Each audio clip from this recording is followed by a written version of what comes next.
The City of South Portland has merged its 911 dispatch center with the City of Portland at Portland's police headquarters. Tom talked with South Portland's police chief, Ed Googans, and fire chief, Kevin Guimond, about the new joint operation. Thanks for joining us, Chiefs. I understand that South Portland has a new dispatch system. Do you want to tell us a little bit about it? It's got changes in it? Sure. Well, I'll start then. Sure. I'll let the fire chief go. What we have done, and a lot of it has been driven by the state's change in how they delegate or designate public safety answering points for 911. We began discussions with the City of Portland several years ago about combining our center. And as a result of those discussions, that's ultimately where we are today. We have combined our center. Portland, South Portland, and Cape are now all being dispatched from, and the 911 calls are going into Portland PD. And is that for just to make things more cost effective, or is it also has operational benefits too?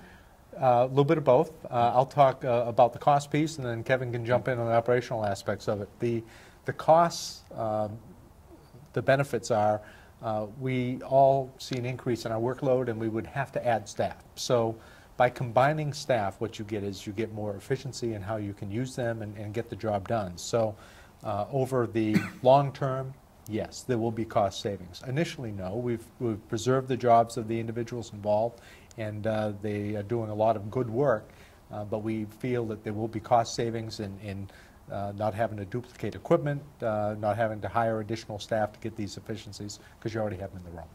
And what's the benefit? As the chief said, we just started this process in 2007, and I think both communities recognized early on with the Portland police and fire chiefs, we were struggling to keep well-trained employees. We had some well-trained employees that could merge with the City of Portland, so we've been able to put them in one room.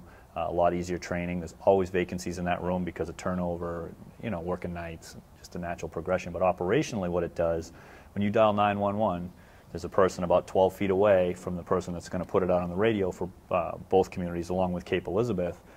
It's just been a transition that's going to cut down on times to get the responders on the road. Whether you're on Congress Street or you're on Broadway in South Portland, the time of 911 to registering the call on the computer to getting the trucks on the road, it's really a huge benefit. And remember, we share a harbor with a lot of hazards and issues, with petroleum and cruise ships and stuff, and we share the airport.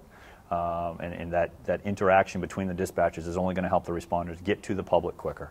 And when you say that the two staff, there's one staff now that's working and you share the staff, you're just talking about the communication center. You're not talking about both. That's correct. Yep. That's correct. Although we work hand in hand, police and fire, with our counterparts next to us, we still are separate entities in that regard. I'll give you a really good example is on a daily basis we share ambulances.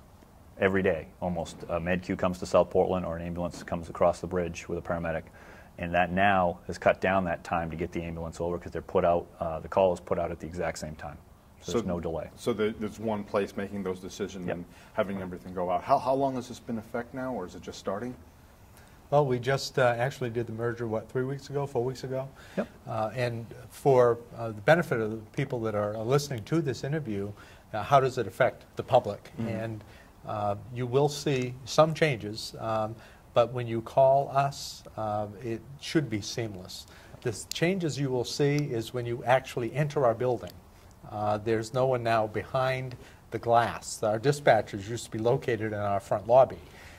There'll either be an officer or a civilian responsible to deal with the walk-in traffic, but there may not be somebody sitting at the counter or behind the glass. So that's probably the biggest change.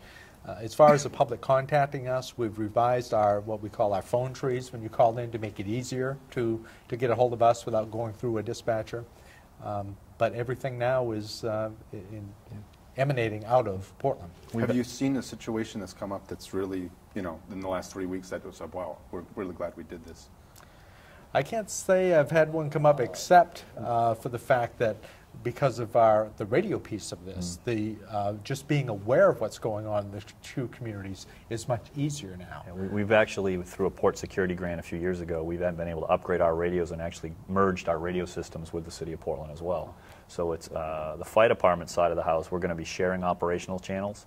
So when that ambulance comes to the City of Portland or vice versa, They are talking to each other, and you know, one of the big things that came out of Hurricane Katrina was interoperability. We now have built interoperability around the Port of Portland, which is really huge. When we had the plane crash last July 17th out on Western Avenue in South Portland, we had early stages of that interoperability. Now we would be able to seamlessly contact the Portland Fire Chief, can talk to the South Portland Fire Chief and the responders, et cetera, and the police officers can do the same.